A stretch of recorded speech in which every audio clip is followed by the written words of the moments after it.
এই মুহূর্তে সব থেকে বড় খবর, শ্রীভূমিতে কেন্দ্রীয় বাহিনী রুটমার্চ চলছে।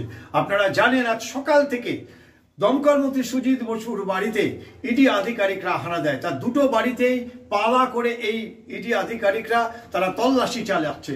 মূল খবর যেটা জানা যাচ্ছে যে পুরনিয়োগ দুর্নীতি কাণ্ডে সুজিত বসুর বাড়ি সহ আরো বেশ কয়েকটি জায়গায় ইডি হানা দিচ্ছে। তার মধ্যে তৃণমূল কংগ্রেসের অন্যতম নেতা এবং তথা দমকল মন্ত্রী সুজিত বসু যেমন রয়েছেন, তেমনি পরিষদীয় মন্ত্রী এবং সাংগঠনিকভাবে দমদম এবং ব্যারাকপুর জেলার সভাপতি তাপস রায় সহ বিরাটির উত্তর দমদমের প্রাক্তন পুরপ্রধান সুবোধ চক্রবর্তীর বাড়িতেও ইডি হানা দিয়েছে। তবে এই মুহূর্তে সব থেকে গুরুত্বপূর্ণ ব্যাপার যেটা শ্রীভূমিতে যেটা জানা যাচ্ছে যে শ্রীভূমিতে কেন্দ্রীয় বাহিনী তারা রুট মার্চ করছে। কেন এই রুট মার্চ?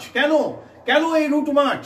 এই রুট মার্চ তো কখনো হয় না, কোনোদিন দেখিনি আমরা তল্লাশিতে গিয়ে যে এই রুট মার্চ কেন্দ্রীয় বাহিনী তারা করছেন। কিন্তু আজকে হঠাৎ কেন শ্রীভূমি জুড়ে এই কেন্দ্রীয় বাহিনী রুট মার্চ করছেন? যেটা জানা যাচ্ছে যে কোনো অশনি সংকেত দেখা দিয়েছে, কোনো অশনি সংকেত, অর্থাৎ দমকল মন্ত্রীর বিরুদ্ধে হয়তো কোনো কড়া পদক্ষেপ নিতে পারে কেন্দ্রীয় বাহিনী, এবং যে কারণেই এলাকায় শান্তি শৃঙ্খলা এবং কেন্দ্রীয় বাহিনীর প্রভাব রাখার জন্য রুট মার্চ করা হচ্ছে।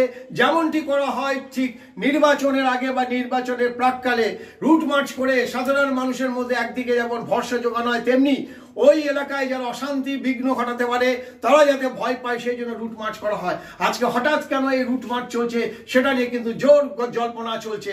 তবে কি কোনো অশনি সংকেত দেখা দিয়েছে বা তবে কি কোনো সংকেত মিলেছে কেন্দ্রীয় বাহিনীর কাছে?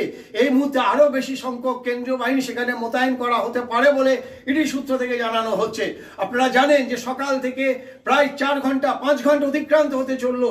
দমকল মন্ত্রী বাড়িতে 10 জনের ইডি আধিকারিকরা তারা ভেতরে ঢুকে তারা তদন্ত করছে, তল্লাশি চালাচ্ছে এবং জিজ্ঞাসাবাদ করছে। এবং সূত্রে যেটা খবর যে স্থানীয় পুলিশ আইসি সেখানে গেলে তাদেরকে ভেতরে ঢুকতে দেওয়া হয়নি এবং সরাসরি তাদেরকে জানিয়ে দেওয়া হয়েছে যে তাদের কাছে সমস্ত রকম ডকুমেন্টস রয়েছে, পুলিশের দরকার নেই, পুলিশ যদি লাগে তবে তাদেরকে জানানো হবে।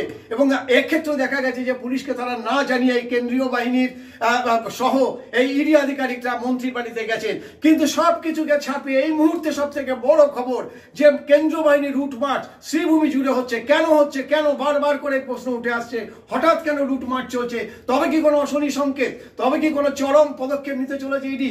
আরেকটু সময় হলে জানা যাবে। আপনারা চোখ রাখুন বাংলার খবরের দিকে।